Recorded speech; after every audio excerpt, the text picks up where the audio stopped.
Vegas, baby. February 10th, 11th, and 12th. I will be at Harrah's Casino. I was there about 6 months ago. I didn't see you there. Come on, guys. February 10th, 11th, and 12th. Come see me at Harrah's Casino. And also, don't forget, I'll be in Atlantic City on February 3rd. And I'll be at Foxwoods Casino February 4th. And I'll be at your house shortly thereafter. Put your name on it. Just put your name on it. That's all I say. Be a man or a woman. Put your name on it. Well, I'd like to hear about it, potheads. How the fuck you gonna know how to be great if you don't study greatness? Look at the game tape. Donuts.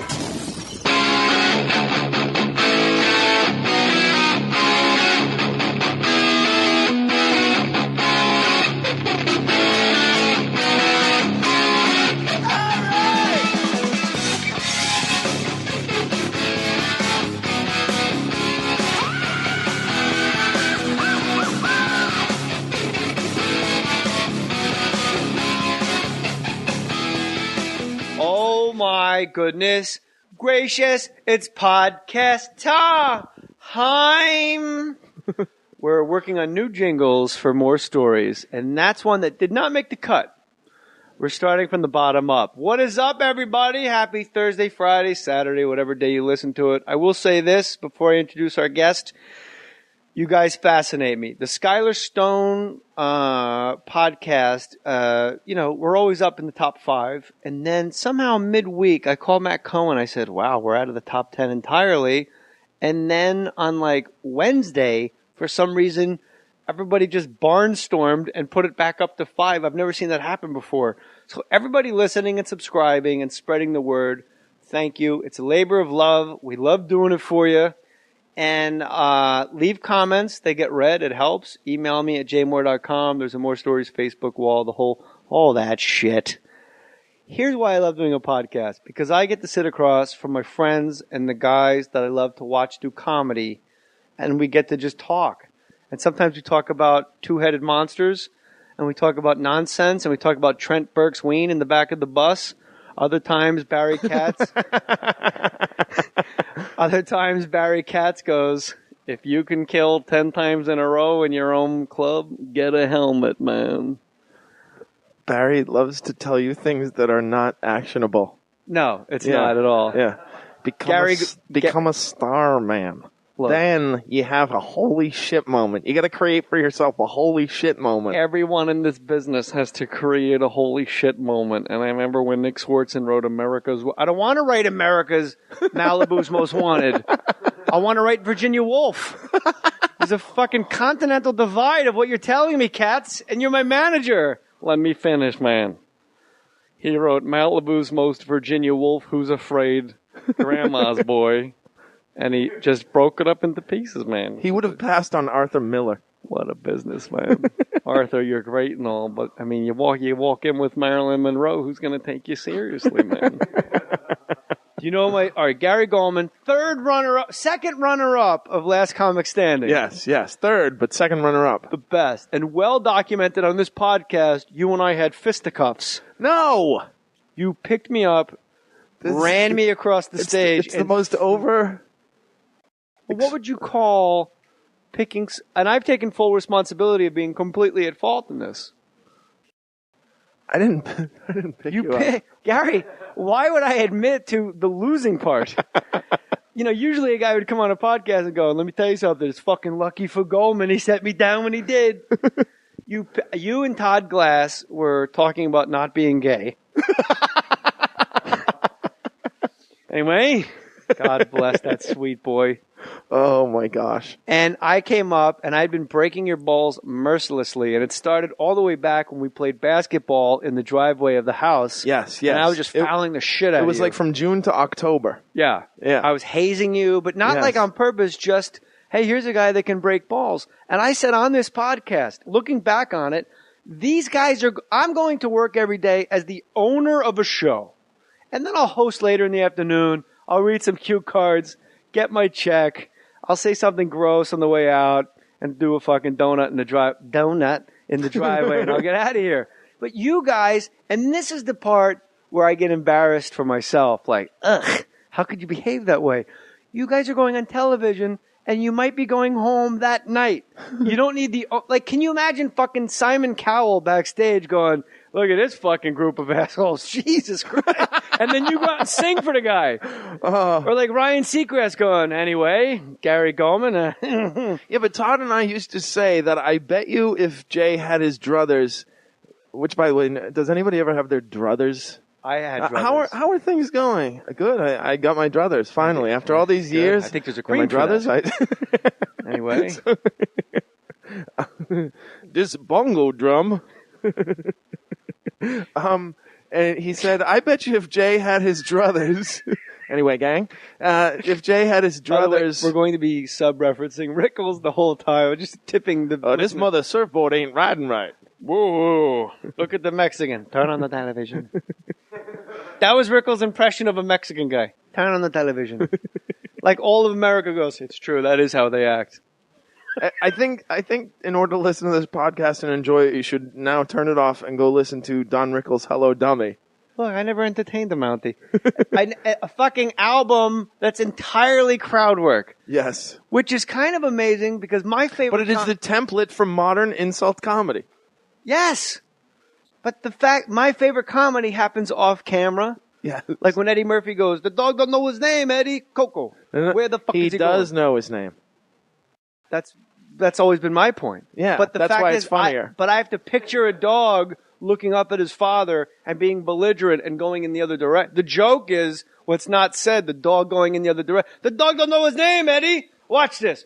Coco. Where the fuck is he going? Like in that split second, the dog looked at the father and was like, fuck this guy. Yeah, the dog hates the father. And he knows his name because he looked. Yes. And then he went in the other direction. Yes. So that's the best. So with Rickles doing an all crowd work album, the entire hour happens off camera because I have to assume the guy's dressed like a Mountie.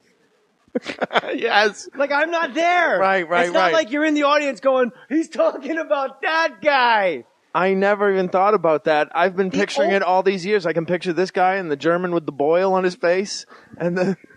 Yes. And you have no, and it's like, it's the best gift you could receive as a comic. I mean, to the guy, in Riverside that's going to come see me in Ontario that right now is laying sheetrock, maybe not your cup of tea, but for comics, yes, to have to imagine, because we like to play make-believe, yes, to imagine an entire theater, big fat guy, what? Yeah. Oh, yeah, because the guy was 6'8", 300 pounds. Hey, will the Mexican lay on me? What's your name, Tiny? But I think the opening sentence of the album is, I never entertained a Mountie. Is that how it starts? Yeah. Like there's no like, ladies... You in the red shirt. I never entertained a Mountie. Yeah. That's the first line of the dummy album. Mountie. Hello, dummy. How's everybody doing? Nice to be here. I'm going to talk to you a lot. And what's weirder than that is when you go further back comedy albums, like Bob Newhart a lot of these guys had to record their albums just into a mic in a studio. Yeah. And Newhart had been doing comedy not long, and he had to write that act. And like a week later, he was at some weird Playboy club in Minnesota, like where they just popped up. Yeah. And they're probably done the act 4 times. Huh? He probably had done the act 4 times. Yeah, 4 times. And Warner Brothers recorded it. Warner Brothers' first gold album is The Button-Down Mind of Bob Newhart. Yeah. Abe, you really want to lead before score? Okay, babe. So you were saying that Todd Glass and you used to say, I'm going to write stuff down. Everybody knows. If Jay had his druthers, he would be hanging out with us and playing all our fun games, but he has to play executive and boss, and he's torn. And the other thing is, I always felt that probably we would be, if we went to high school together, we would be like high school buddies. Yes. Because we have the same interests. We both love the Off-White album. Yeah, it's great. It's Brilliant Hour. It's a But why didn't you think that when you were running me across the stage 4 feet off the ground and throwing me into the set? Here's the thing. Then I go to your dressing room to apologize. And I throw a bottle of water at you. And then Alonzo Bowden's holding me back. And in all fairness, Kathleen Madigan's holding you back. That's fucking true. I don't even remember that. Tammy Pescatelli was holding you back. Well, she's Italian. She is Italian. I had these 2 little Joe Pescis. Oh. a lot of fucking favors for you, don't I, Gary? What the fuck? Fucking. Wow, it's all coming back. Last comic standing, I did want both, and I learned a very valuable lesson that you can't have your toes in both waters. You got to put on your executive producer, co-creator, host hat, and just keep your distance.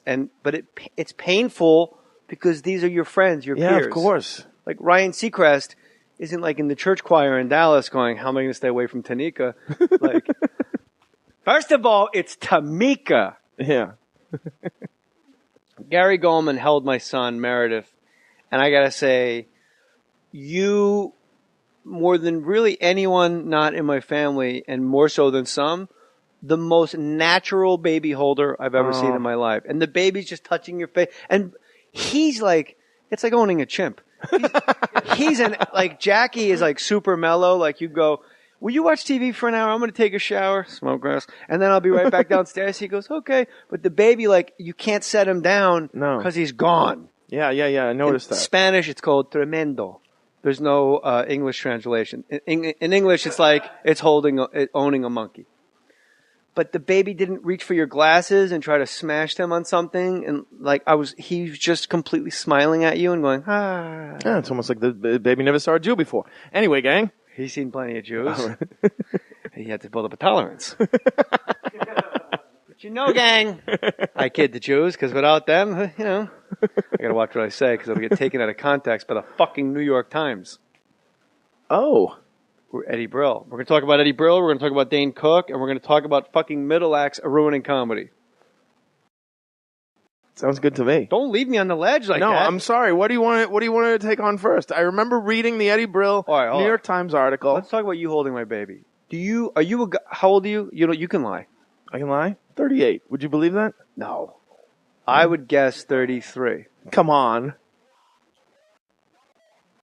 That's me. Tell your GPS, spot. I'm here, stupid. I know. It's good. She doesn't care. Never have a pothead Anyway, inside your garment. Anyway. Oh, sorry about that. I was playing World of Warcraft. Oh, no, because I shook it, it's sending me to my mother's house. Really? Yeah. Where does she live? Peabody, Massachusetts. Peabody. That's a long commute, my man. Yeah. 3,014 miles. Nothing to it. Be there by sundown. Oh, my gosh. With enough meth. Yes. That's what I'm talking about. How did you think I meant it? How old are you? Just tell me how old are you. 41. You're 41? Yeah. You look great. Thank you. I'm 41. You look younger than I do. It's because you work out constantly and you kept your stomach flat. I don't have any kids, and I've never been married. That's why I probably... But you're a guy perennially searching for love. Yes. Yeah. I know all about you. I'm way inside your head. And I love your tweet. And you need to tweet more, by the way.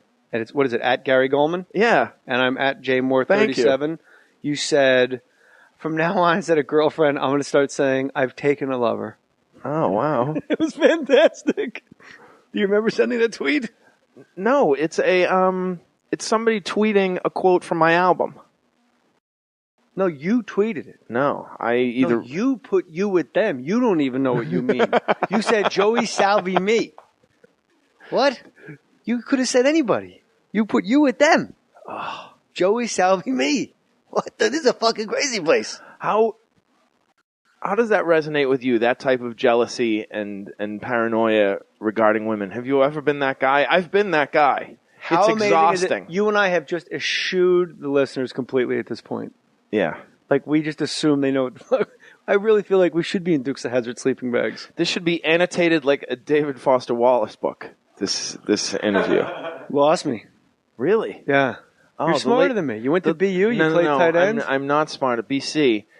I'm not smarter than you. You're not smarter than me. You know a lot of things. David Foster Wallace committed suicide, but he was like Sounds funny. He was the modern writer, and he popularized footnotes. A lot of guys rip them off, or I like when it should be annotated.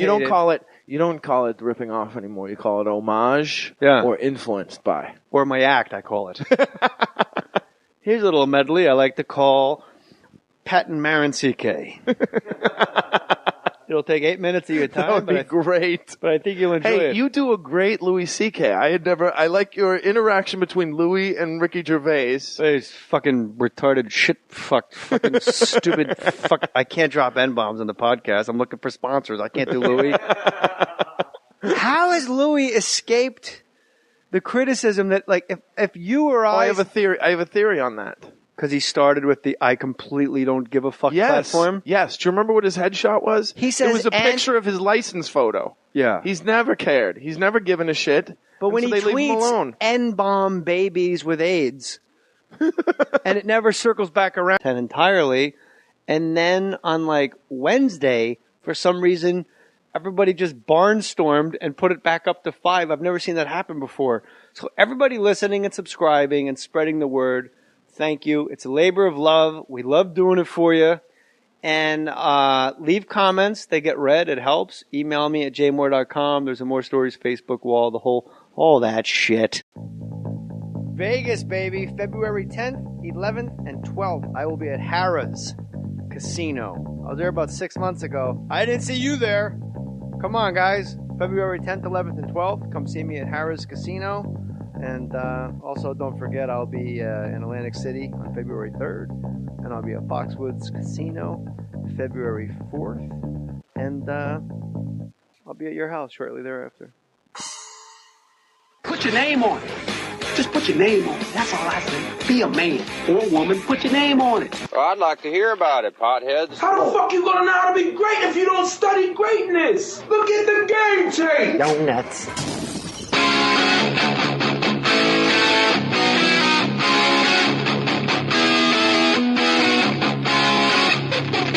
We're working on new jingles for Mohr Stories, and that's one that did not make the cut.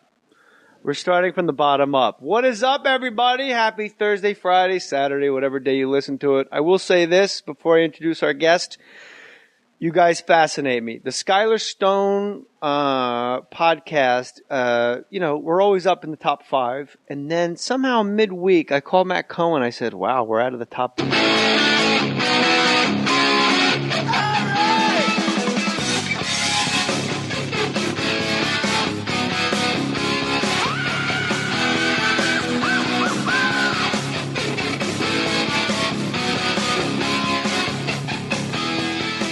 Oh my goodness gracious, it's podcast time!